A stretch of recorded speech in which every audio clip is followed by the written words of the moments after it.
అందరికీ నమస్కారం. Welcome to untold history Telugu channel. నిజంగా ఇలాంటిది విన్నప్పుడు ఒకంత భయమేస్తుంది ఫ్రెండ్స్. భారతదేశం పాదాల కింద భయంకరమైన అగ్నిపర్వతం లాంటి ప్రమాదం పొంచి ఉందా? అది పేలడానికి ఒక్కో అడుగు ముందుకు కదులుతూ వెళుతుందా అని ఎందుకు అనడానికి కారణాలని ఈ వీడియోలో చెప్తాను చూడండి. ఇతని పేరు ఫరూక్ అబ్దుల్లా. ఇతడు జమ్మూ కాశ్మీర్కి చెందినవాడు. జమ్మూ కాశ్మీర్కు 3 సార్లు ముఖ్యమంత్రిగా పనిచేశాడు. మన్మోహన్ సింగ్ ప్రధానిగా ఉన్న కాలంలో ఆయన మంత్రివర్గంలో కూడా మంత్రిగా పనిచేశాడు. ఇతని పార్టీ పేరు Jammu and Kashmir national conference. ఇతను మొన్న ఆదివారం రోజు భారత్ గురించి ఒక కామెంట్ చేశాడు. రియల్లీ ఈ కామెంట్ దిగ్భ్రాంతికరం. ఇంతకీ అతను ఏమన్నాడంటే, పాకిస్తాన్ చేతులకి గాజులు తొడుక్కుని కూర్చోలేదు, దాని వద్ద అణుబాంబు ఉంది అంటూ భారత్నే బెదిరించాడు.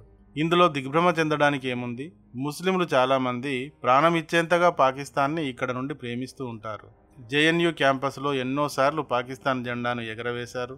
పాకిస్తాన్ జిందాబాదు అంటూ కేకలు పెట్టారు. మొన్నటికి మొన్న కర్ణాటకలో కూడా అలాగే చేశారు. 370 ఆర్టికల్ రద్దయ్యేదాకా జమ్మూ కాశ్మీర్లో ఎలా ఉండేది? పాకిస్తాన్ నుండి చొరబడే టెర్రరిస్టులకు కేంద్రంగాను, మన మిలిటరీ పైనే రాళ్లు రువ్వేలాగాను ఉండేది. ఇలాంటి ఉదాహరణలు భారతదేశంలో కోకొల్లలు జరిగాయి.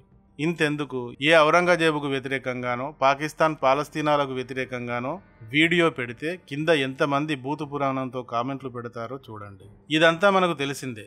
అయితే మరి ఫరూక్ అబ్దుల్లా కామెంటుకు తెలిసి దిగ్భ్రమ చెందడం ఎందుకు అంటే, ఫరూక్ అబ్దుల్లా భారతదేశంలోని ఒక భాగానికి 3 సార్లు ముఖ్యమంత్రిగా చేశాడు. న్యూ అండ్ రిన్యూవబుల్ ఎనర్జీ మంత్రిగా దేశమంతటికీ ప్రాతినిధ్యం వహించాడు. పాకిస్తాన్ చేతులకు గాజులేసుకుని లేదు, దాని వద్ద అణుబాంబు ఉంది అనేంతగా అతడి కడుపులో మంట సుడులు తిరిగింది చూడండి. అది దిగ్భ్రాంతికరం. ఈ దేశం అతడికి ఏం చేసింది? 4 సార్లు దేశానికి ప్రాతినిధ్యం వహించే అత్యున్నత పదవిని ఇచ్చింది. ఇలాంటి దేశం మీద ఇతనికి ఇసుమంత ప్రేమ లేకపోవడం పక్కన పెట్టి, శత్రు దేశం పాకిస్తాన్ అంటే గొంతు కోసుకునేంత ప్రేమ ఉండటం నిజంగా దిగ్భ్రాంతికరం కాదంటారా? ఇతను గాని ఇండియా కాకుండా పాకిస్తాన్లో పుట్టి ఉంటే ఇతను కూడా అక్కడి ప్రజలతో పాటు ఆకలి ఆకలి అన్నమో రామచంద్ర అంటూ అందరితో పాటు తిరిగేటోడు కాదా? లేక జుల్ఫికర్ అలీ భుట్టో లాగే ఇతన్ని కూడా క్లోజ్ చేసేవారు, లేదా ఇమ్రాన్ ఖాన్ లాగా జైల్లో పెట్టి మూసేసేవారు. మరి జుల్ఫికర్ అలీ భుట్టో ఎవరు? ముస్లిమే కదా. పాకిస్తాన్ కూడా ముస్లిం దేశమే. మరి ఎందుకు అతడిని ఉరితీసింది? ఇమ్రాన్ ఖాన్ ముస్లిమే, పాకిస్తాన్ ముస్లిం కంట్రీ. మరి ఎందుకు అతన్ని జైల్లో వేసింది? పాకిస్తాన్లో ఇతడు గాని పుట్టి ఉంటే ఇతడిని కూడా వేలాడదీసి ఉండేవారు అక్కడ. పాకిస్తాన్ చరిత్ర అంతా ప్రధానులను, అధ్యక్షులను వేలాడదీయడం, జైల్లో పెట్టడమే కదా.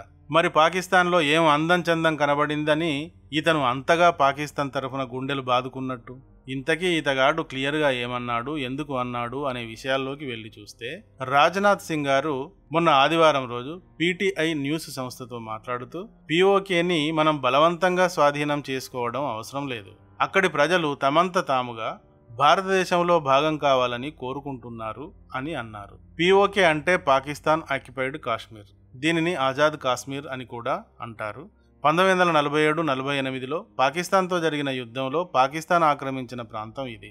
ఆజాద్ కాశ్మీర్, గిల్గిట్ బాల్టిస్తాన్లతో కూడిన జమ్మూ కాశ్మీర్లోని 1/3 భూభాగం ఇది. ఈ పీఓకే పాకిస్తాన్ మరియు భారత్ల మధ్య వివాదాస్పద భూభాగంగా ఎప్పటి నుండో ఉంది. ప్రస్తుతం దీనిని పాకిస్తాన్ నియంత్రిస్తున్నప్పటికీ ఇక్కడి ప్రజలు ఇప్పుడు భారత్తో కలిసిపోవడానికి సుముఖంగా ఉన్నారు.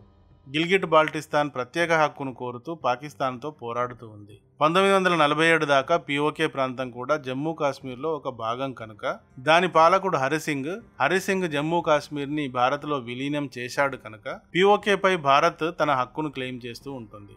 ఇందువల్ల మన కేంద్ర రక్షణ మంత్రి రాజ్నాథ్ సింగ్ గారు అలా పీఓకేలోని ప్రజలు స్వయంగా భారత్లో కలిసిపోవడాన్ని కోరుకుంటున్నారు, ఇందుకోసం మనం ఆ ప్రాంతాలపై బలవంతం చేయనవసరం లేదు అన్నారు. కనీసం పీఓకే మాదే, దానిని సాధించడం కోసం మేం బలప్రయోగం చేస్తాం, యుద్ధం చేస్తాం అని కూడా అనలేదు.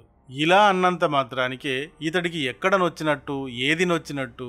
అరే, పాకిస్తాన్ మీద ఇతనే ఈగవాలనివ్వడం లేదే. రాజ్నాథ్ సింగ్ గారు అలా అంటే పాకిస్తాన్ రియాక్ట్ అవ్వవచ్చు, నో ప్రాబ్లం. మేం గాజులేసుకున్నామా, మా గోచీలో అణుబాంబులున్నాయి తెలుసా అని బీరాలు పలికితే పలకవచ్చు. ఎందుకంటే పీఓకేపై భారత్ క్లెయిమ్ చేస్తున్నట్టే పాకిస్తాన్ కూడా ఆ ప్రాంతం నాదే అంటూ క్లెయిమ్ చేస్తూ ఉంటుంది కనుక.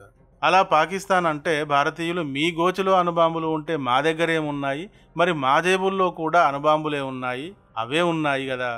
మీరు భారత్ని టార్గెట్ చేస్తే చాలా బాంబులు కావాల్సి ఉంటుంది మీకు. అంత పెద్ద దేశం మాది. మరి మేము 2 వేస్తే చాలు మీ దేశం ప్రపంచ పటంలో కనబడడం కూడా కనబడకుండా పోతుంది అని సమాధానం ఇచ్చుకుంటారు. ఇదంతా వేరే లెక్క. ఇలా ఎన్నోసార్లు పాకిస్తాన్ భారత్లకు మధ్య మాటల యుద్ధం జరిగింది, ఇంకా జరుగుతూనే ఉంది. కానీ ఇతడేమిటి, హ్యాపీగా 86 ఏళ్ళు భారత్లో సుఖంగా తింటూ శాంతిగా పంటూ పెద్ద పెద్ద పదవులను నిర్వహించి 140 కోట్ల ప్రజలకు ప్రతినిధిగా వ్యవహరించిన వాడు.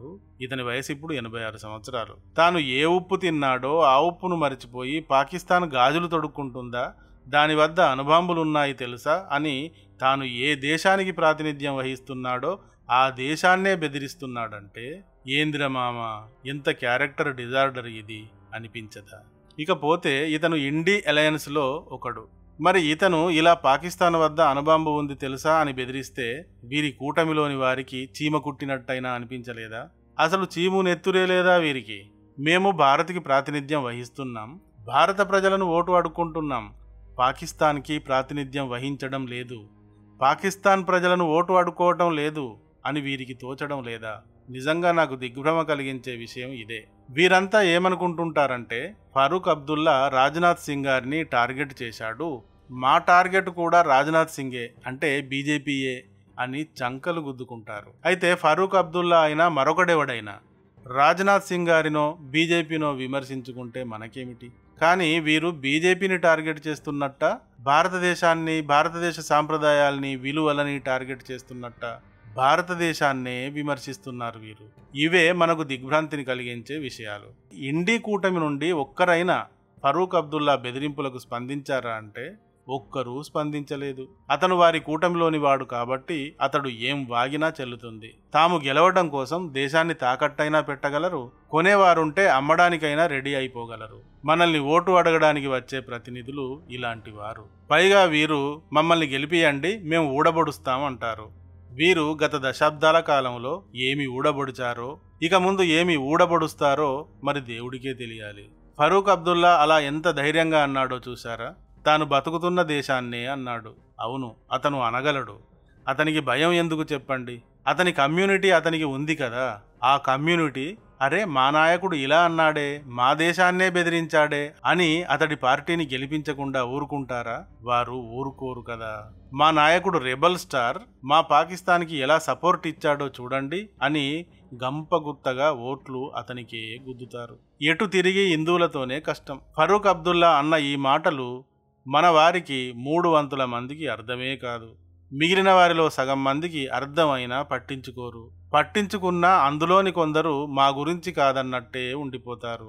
వీరంతా 100 రకాలుగా కులాలు, జాతులు, వర్ణాలు, వర్గాలు, ప్రాంతాలు, భాషలు అన్న భేదాలతో చీలిపోయి ఉంటారు. తాము వేస్తున్న ఓటు తమ శత్రువుకో మిత్రువుకో కూడా తెలియకుండా వేసేస్తారు. ఇప్పుడు చెప్పండి, ఫరూక్ అబ్దుల్లాకు భయం ఎందుకు?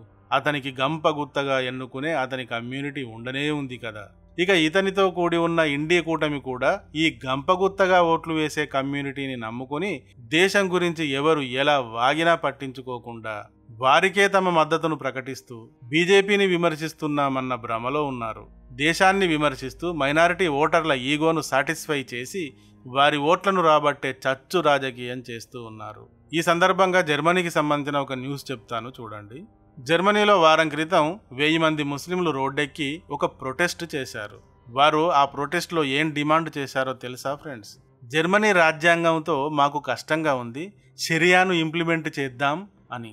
చూసారా, 1000 మంది ముస్లింలు ఒక్కచోట కూడితేనే వారికి జర్మనీ రాజ్యాంగాన్నే మార్చేద్దాం అనిపించింది, షరియాను తెద్దామని అనిపించింది. జర్మనీలో 6.5% ముస్లింలు మాత్రమే ఉన్నారు. భారత్లో 16% ఉన్నారు. 20 కోట్ల మంది ఉన్నారు ఫ్రెండ్స్. దాదాపుగా వీరంతా వన్ సైడ్ ఉంటారు. ఒకే ఒక్క పిలుపుకి ఒకే విధంగా స్పందిస్తారు. అందుకని ఫరూక్ అబ్దుల్లా లాంటి వారికి భయం ఎందుకు?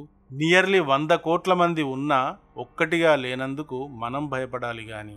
పాకిస్తాన్లో 20 కోట్లు, బంగ్లాదేశ్లో 15 కోట్లు, ఇండియాలో 20 కోట్ల మంది ముస్లిం పాపులేషన్ ఉన్నారు. భారత్లోనూ భారత్ చుట్టే వీరంతా ఉన్నారు.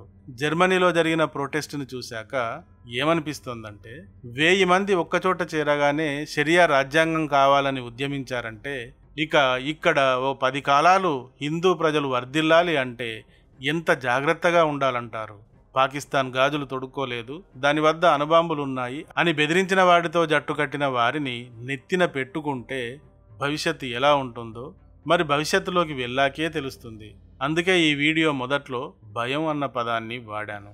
ఈ వీడియో కానీ నచ్చితే ఒక లైక్ ఇవ్వండి. అలాగే ఇంతవరకు మా ఛానల్కి సబ్స్క్రైబ్ చేసుకున్నట్టయితే వెంటనే సబ్స్క్రైబ్ చేసుకోండి. Thank you for watching.